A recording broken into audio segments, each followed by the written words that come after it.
Hello friends, let us start a new chapter, a very important chapter, and it will be helpful up to CA final level, and that is final accounts.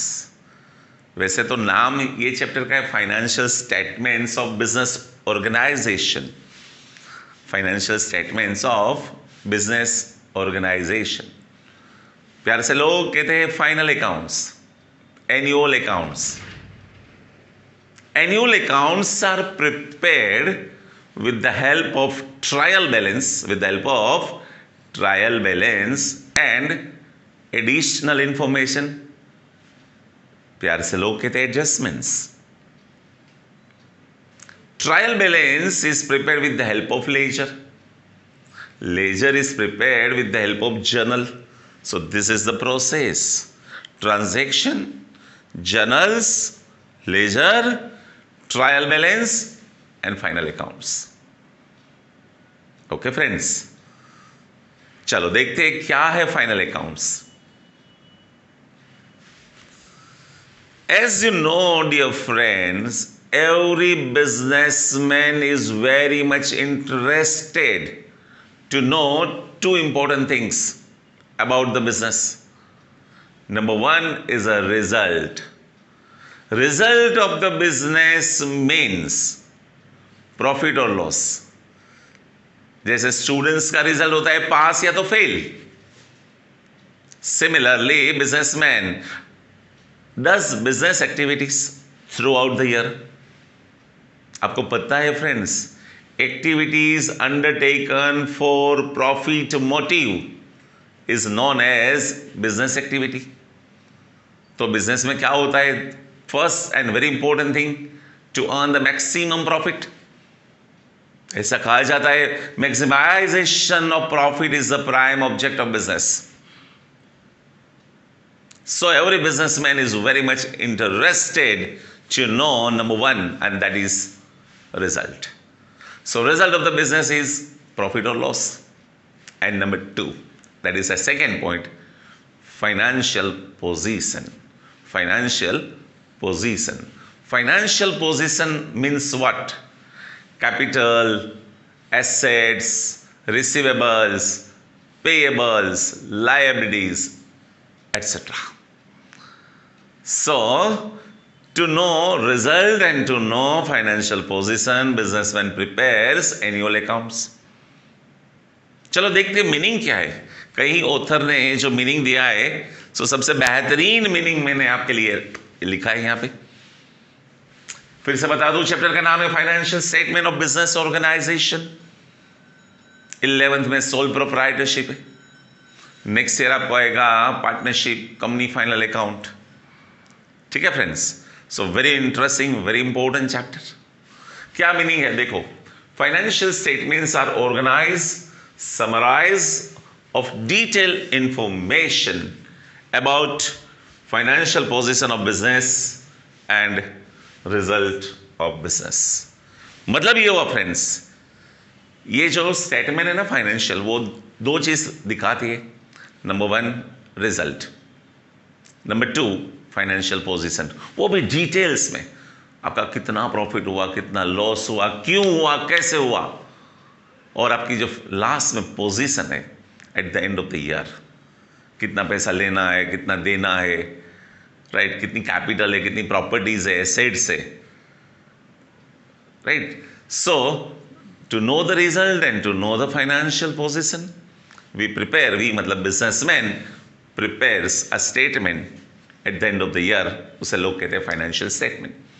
Financial statement में दो चीज include होती है, one trading P&L, number two balance sheet. तो हम ये लिख सकते हैं व्हाट टू प्रिपेयर, क्या बनाना है हमें। तो हमें total 3 things we have to prepare. One, that is trading account. Trading account shows your gross result. Trading account shows your gross result, that is gross profit or gross loss. Profit and loss account, this account shows net result, that is a net profit या तो net loss.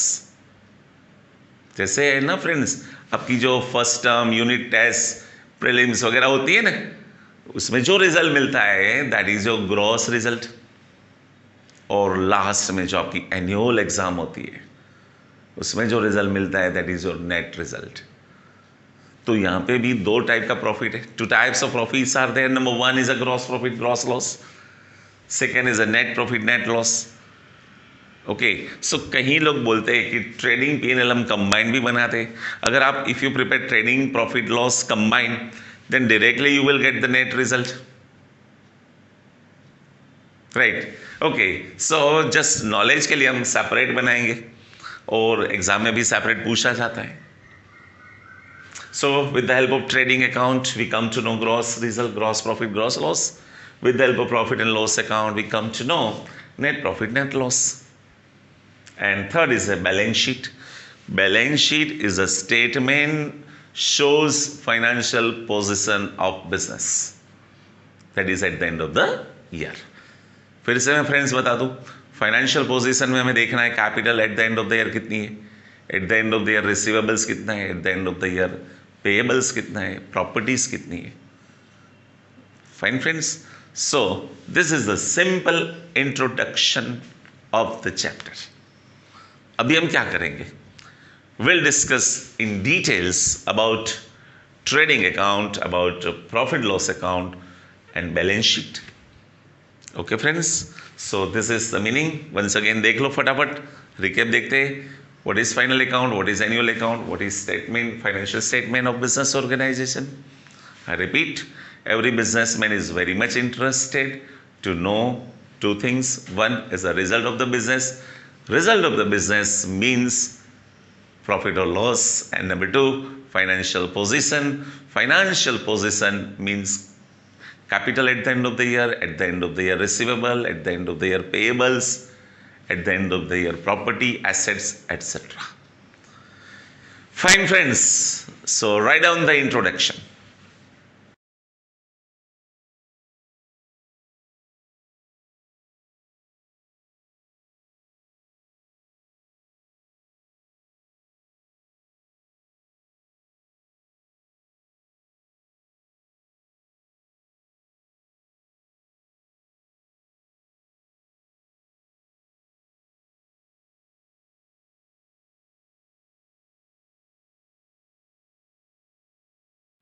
Let us discuss individually. So now what is trading account? Okay friends,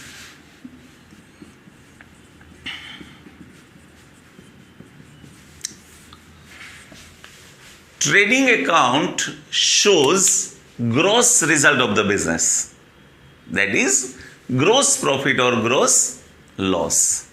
What to write in trading account? क्या लिखा जाता है trading account में? Debit side of trading account, opening stock, net purchase. What is the meaning of net purchase? Purchase minus purchase return. So purchase minus purchase return and goods gone out other than sales. जैसा कि goods stolen, destroyed by fire,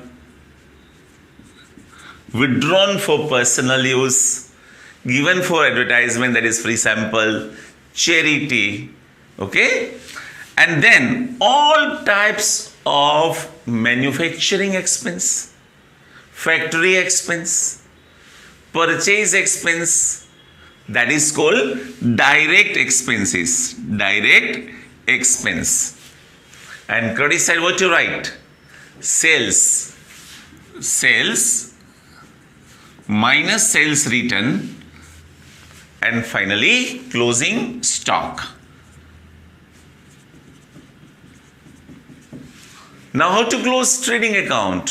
Find the difference if the total of credit side is more. The difference is gross profit. If the total of debit side is more, the difference comes here. It is gross loss. Okay friends. Now next is profit and loss account.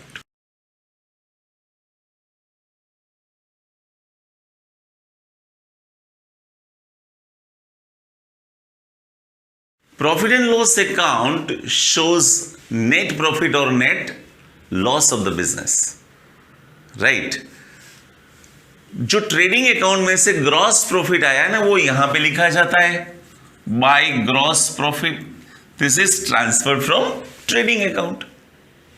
And credit side of P&L account you have to write all incomes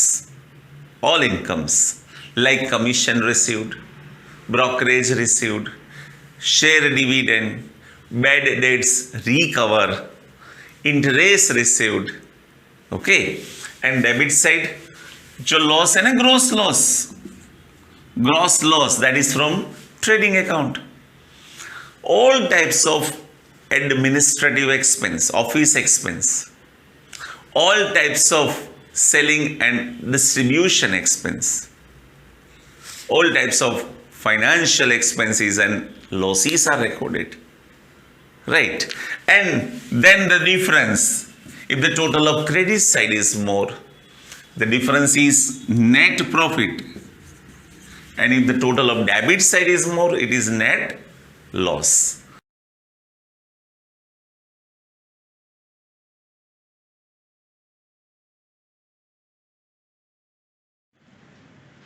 चलो friends, अभी हम देखते हैं balance sheet.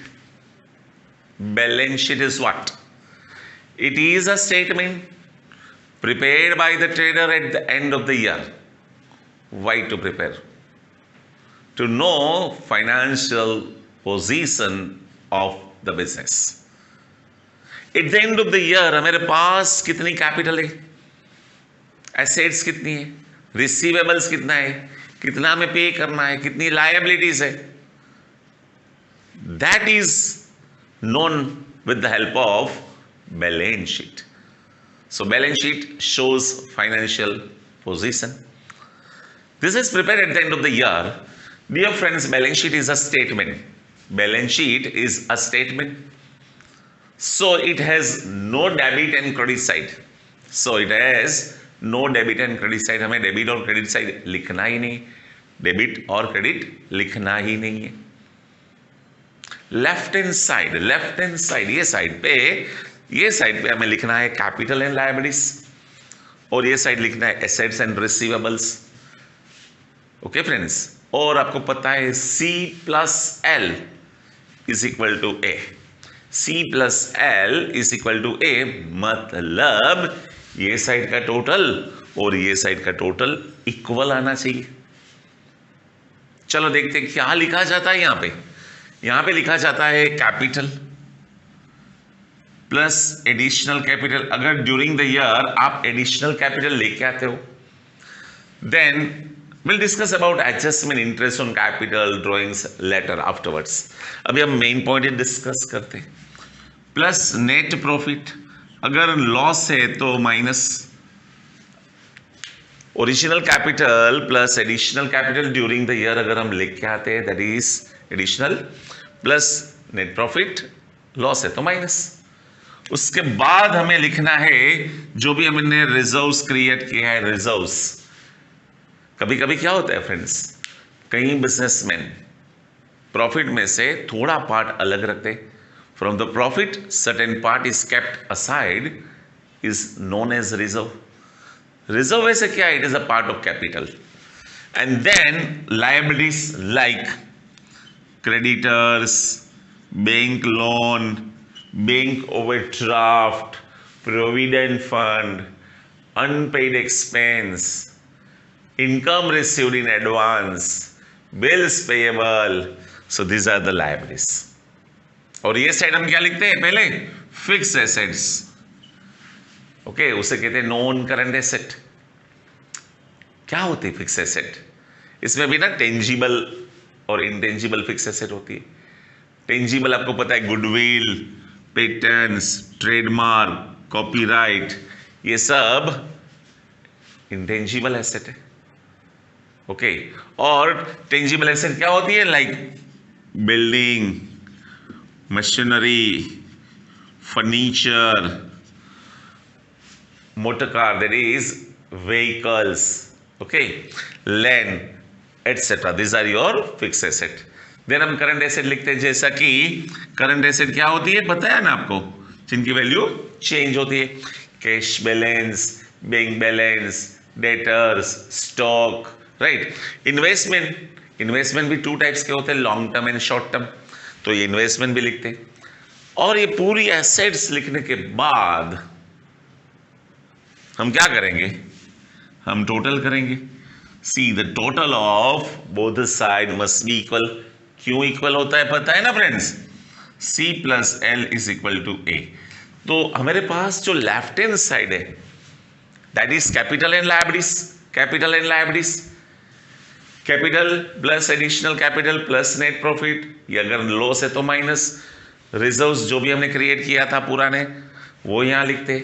All types of liabilities लिखते हैं, जैसे कि creditors, bank loan, bank overdraft, bills payable, unpaid expense, income received in advance, so these are your liabilities.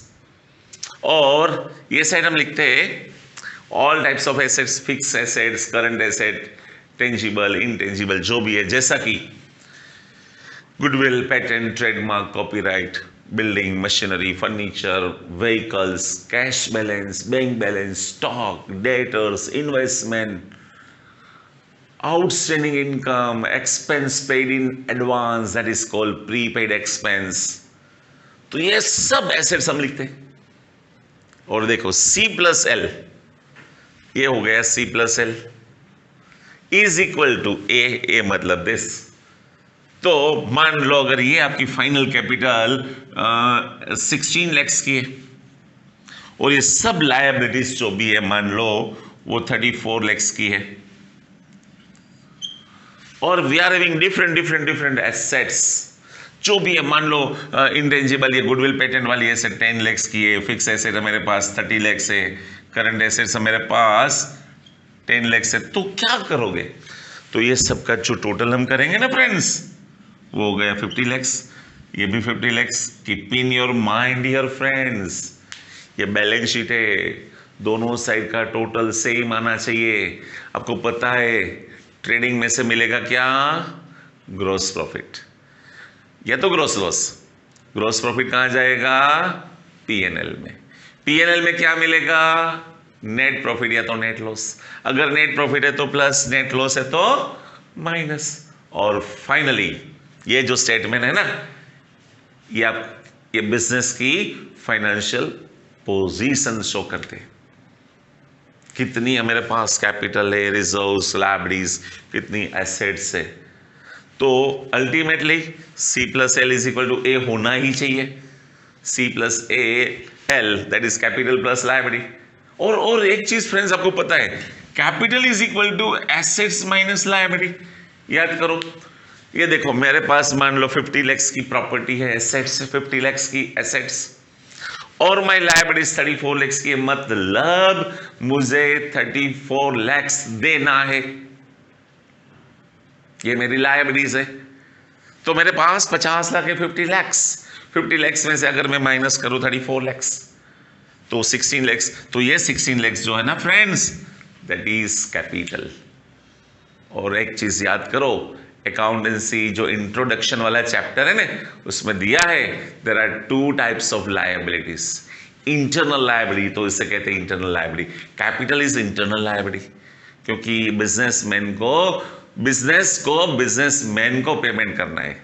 Business has to pay to businessman, that is owner को ये payment करना है। ये internal हो गई। और ये एक्सटर्नल लायबिलिटी, मतलब आउटसाइडर को देना है, क्रेडिटर्स को देना है, बैंक को देना है, और थर्ड पार्टीज को पैसा देना है। So dear friends, assets minus liability is equal to capital. तो दोनों साइड का टोटल हमेशा इक्वल आएगा, अगर नहीं आता है तो कुछ गड़बड़ हो गई। ओके फ्रेंड्स, तो ये नहीं होना चाहिए, the total must be equal.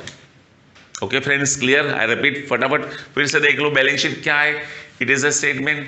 It is prepared at the end of the year. It is a statement, so it has no debit and credit side. Left hand side we have to write. Left hand side we have to write what? Capital and liabilities. Right hand side we have to write assets and receivable.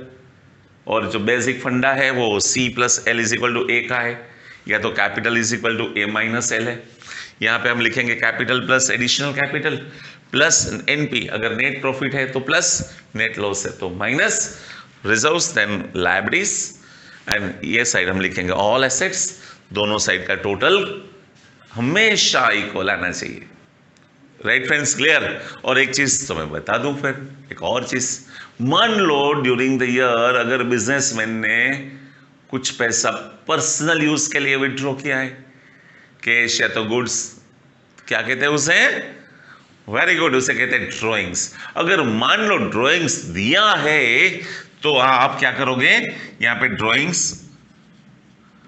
Minus करोगे। क्या करोगे, अगर दिया है तो drawings आप minus करोगे। I repeat, capital additional capital लेके आते हो, नेट प्रॉफिट प्लस करो, लॉस है तो माइनस करो, और ड्रॉइंग्स है अगर तो माइनस करो, ड्रॉइंग्स नहीं है तो माइनस करने की कोई जरूरत नहीं है।